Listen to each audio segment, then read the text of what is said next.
আসসালামু আলাইকুম। সবাই কেমন আছেন?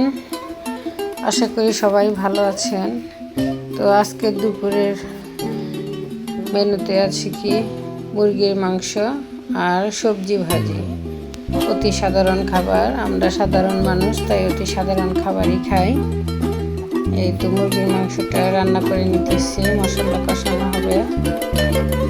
মশলা কষানো হয়ে গেছে, মাংসটা দিয়ে দিলাম। মাংসটা এখন কিছুক্ষণ ভালোভাবে কষিয়ে নেব। কষিয়ে নেওয়া শেষ হলে ঝোলের পানি দিয়ে দেব। এখন একটু ঝোলের পানি দিয়ে দিব। মাংসটা ভালোভাবে কষানো হয়ে গেছে, তো ঝোলের পানি দিয়ে দিলাম। তো কিছুক্ষণ ভালোভাবে ফুটিয়ে নেব। ফুটানো হয়ে গেছে, এখন গরম মশলা দিয়ে দিলাম। আর কিছুক্ষণ হলে রান্নাটা হয়ে যাবে। তো এখন রান্না করব সবজি ভাজি। তো কয়েক রকমের সবজি কেটে ধুয়ে পরিষ্কার করে রাখছি।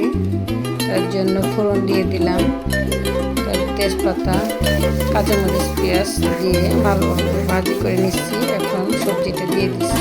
সবজিটা ভালোভাবে ভাজা হয়ে গেছে, শেষের দিকে আর কি ভাজিটা হয়ে আসতেছে। এই সবজির ভাজিটা বেশ ভালো লাগে। এখানে দিচ্ছি আলু, বেগুন, পেঁপে। তো এই সবজিটা খেতে বেশ ভালো লাগে। এই তো আজকের খাবার আমাদের দুপুরে সবজি ভাজি আর মুরগি রান্না, একটু ঝোল রাখছি আর কি।